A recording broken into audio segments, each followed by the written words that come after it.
So Frankie, you're here for Marlon Moraes, but there's another important fight for you between Aldo and Max Holloway. What are your thoughts on this matchup? Yeah, I mean, a lot of implications for me. I'm hoping to get the winner regardless of what happens. It's a toss-up fight for me. Not too long ago, Aldo was talking about retiring. Who knows where his head's really at? And Holloway's been improving every fight. So, like I said in the Q&A, we're in Brazil. I'll pick Aldo, I guess. You fought Aldo twice, knowing his game a lot and watching the growth in Max Holloway's game in the past few years. Who do you give it advantage to? You just said you're going to pick Aldo because you're here in Brazil, but based on their styles and this matchup, who do you think has an advantage in which area of the fight? I think, just the obvious things like Holloway is obviously going to have the reach and range, but I think Aldo has the speed and athleticism. I think Aldo, if he chooses to, I think he can also take it to the ground. Holloway's not much of an offensive wrestler, but he has good jiu-jitsu off his back with dexterity in his legs. So, they have their own strengths, own weaknesses. It's going to be who gets to execute. And Aldo's a very fast guy. So we'll see if he's able to utilize it. Going for takedowns, do you think that's the best strategy against Max because of the high defense and all that? I think mixing it up would be the right thing. Not only going for him, but Aldo has some of the best stand-up in the game. So not like he can't win there either. But I think if he mixes it up with takedowns, it'll definitely favor him a little more. Aldo is talking about his plans for the future, and some of them involve super fights in the upper division. Does that worry you in any way that if he wins, he might put the division to a halt for a little bit? I don't worry too much anymore. I'll be honest. I've been trying to get this title shot for so long, and some things out of my hands. Sometimes I dropped the ball on a fight, didn't get it. So right now I just got to worry about things I can do. I can't really worry about everybody else is going to do. In terms of fan interest, do you think a third fight would be able to garner that type of attention? I don't know. Who knows what these fans want. Our last two fights were pretty good fights. We both went at it. Fans aren't into that, then why are they watching? A lot of talk this week about what Joe Rogan said about Jose Aldo's legacy. After the corner fight, he said that Aldo's legacy has been tarnished forever because of the loss in 13 seconds. What are your thoughts on that? Do you agree with him in a way that Aldo's may never come back from that loss in this way because of the legacy and all that? I get where Rogan's coming from, but as a fighter, you don't want to be judged based on one fight. When you have such a storied career, especially like Aldo. How can you really categorize his whole career based on 13 seconds?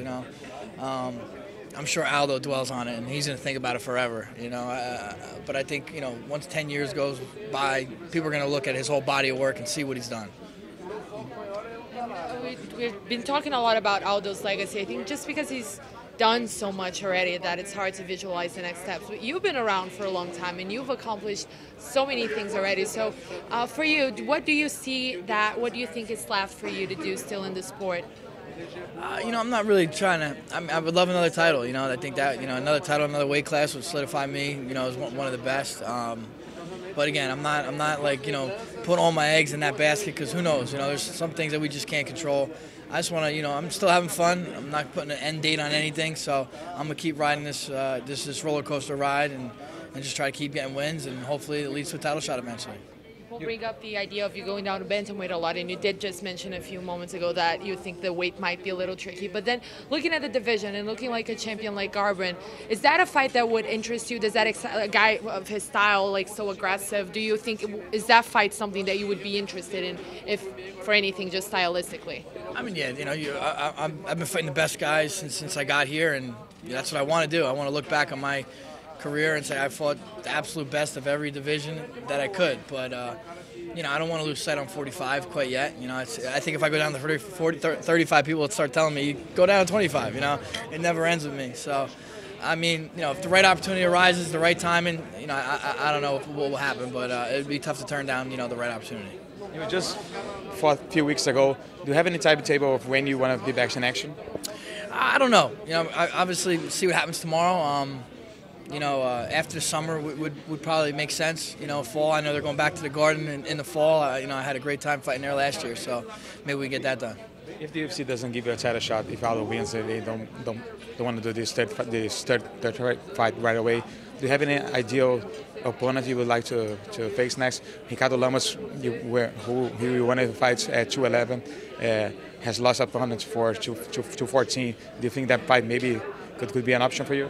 Yeah, I don't know. I don't know if I want to go down to Mexico City and fight, to be honest with you. But again, it's a lot of really weighs on tomorrow, I guess. So when I know what happens then, I guess I'll start thinking of what my next path will be.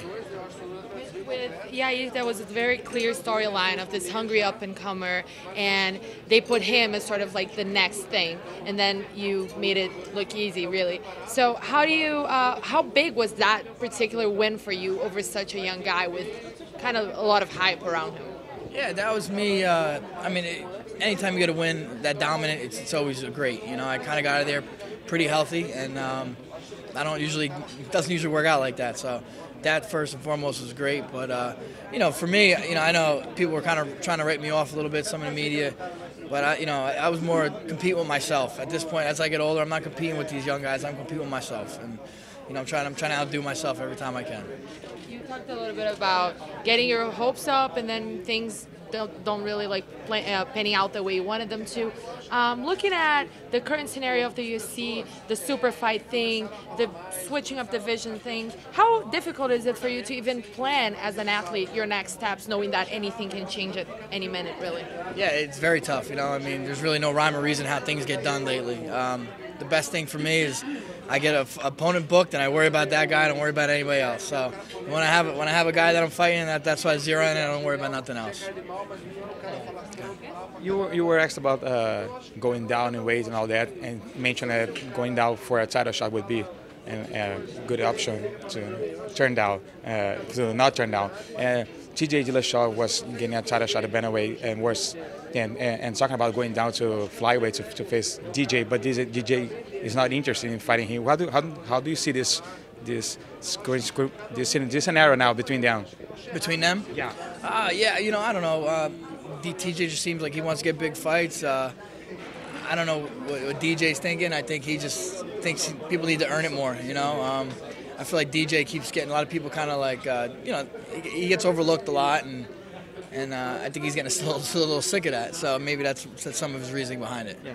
Being in a situation that you expect to be the next in line for the featherweight title, if someone from the lightweight division wants to go down and be in an immediate title shot and skip the line ahead of you, you will be pretty much in the same situation that Ray Borg is now in the flyweight division. Do you think it would be fair, looking in this way like Borg is right now? Would it be fair for TJ to go down and face GJ? Yeah, I mean, it wouldn't, man. But I'm learning as I get older, life is not fair, and you know, they're gonna put the fights together they think the fans want, or that it's gonna make the most money, you know. And I understand that, but yeah, it wouldn't be fair. If someone did it to me, I'd be pissed too. You came here to help Marlon for his UFC debut. How is he doing for this for such a big fight for him? Yeah, Marlon seems really zeroed in. This whole camp, you know, I mean, he's been fighting for titles for a long time for WSOF, but he had like a little more zeroed in this camp, you know, a little more focused. And I mean, this kid improves tremendously day in, day out, and he really He's really been committing himself for the past 2 years, and you're going to see the product tomorrow night. You know, he's a hidden secret that everyone's going to find out tomorrow. He's had some big wins in worst seasons of fighting, but now he's fighting Assuncao, who's had a long career in the UFC and WAC. What changes did Marlon did in his training camp and his head ahead of such a big fight for him? Yeah, you know, I don't think we changed anything, man. He's been training with some of the best guys. You know, our team's pretty solid. Myself, Edson, Frankie Perez, Eddie Alvarez. Marlon comes in and competes with all of us, you know. So he's been fighting the best guys for such a long time, and what he's been doing to everyone at WSOF level is, you know, I mean, he's pretty much treating them like they are and just running through those guys. So he's gonna be ready for the step up. I know he's excited to put on a good show in front of his, you know, home city. So I'm glad to be here. How do you see him winning tomorrow? And I see a finish on the feet. You know, Marlon's got some very explosive strikes. I can see that happening. I'm not gonna pick a round or anything, but yeah, I can see it finishing on the feet. He mentioned that he already sees himself in the title picture winning tomorrow. Do you agree with that? I mean, Assuncao's number 3. He was very close until he lost to TJ. You know, so a win over him absolutely puts him there. Yeah, especially a finish, and that's why they brought guys in like Marlon. You know, they need to start pushing that weight class, and I think Marlon matches up well with anybody in that weight. In the last few weeks, there were a lot of talks about the Cyborg and Magana situation. I'd like to get your thoughts on this. Do you think it was a bad mistake from Cyborg? I think Magana deserved it in a way because I think she was doing. Yeah, you know, I mean, I guess, you know, I don't know. You shouldn't hit somebody, but I get it. I totally get it. And, you know, you can't run your. It's like, you know, you can't run your mouth. Everyone runs their mouth and there's no repercussions. But in life, there's repercussions sometimes, and she's seen it. And the fact that she's suing is crazy. You're a fighter. You got hit. Get over it. You ran your mouth. You got hit. Get over it. You know? And still about Cyborg, she's expecting to fight for the UFC belt, but Germaine de Randamie doesn't seem interesting to fight her. You pretty much fought everyone at featherweight and lightweight. Have you ever seen such a situation like that, a fighter willing to give up a belt to not fighting someone? Yeah, no, that's crazy to me. I mean, you know, I don't know what you can really say about it. It's just, if she just doesn't want to fight Cyborg, I mean, that's what it comes down to. But, you know, at 35, she's not going to get any easy fights there either. So, you know, if I was her, I would at least fight for one more title fight. You never know. You might never get a chance to do that again. Do you understand this steroid allegation that she's using as a reason to not fight Cyborg, or if you think that is fear? I mean, it's fear. I mean, USADA's in place now, and I mean, for me, I don't care if I would fight whether they're doing steroids or not, because that's just, I'm a fighter, and that's why I signed up to do this sport. You know, I guess she had different plans though. End our monopoly here by asking you if you could just, for next week's event, the headliner, Derrick Lewis versus Mark Hunt, if you could just give us maybe a guess or a prediction of how you think the fight's gonna go. Yeah, I mean that's like put a coin in the air. It's like a five-sided coin in the air. You don't know what side it's gonna land on. I mean, when those big boys get in there, you never know what can happen. So, I mean, Hunt's been around so long. I guess I'll go with Hunt. Yeah. Thank you, Frank. Nice to meet you.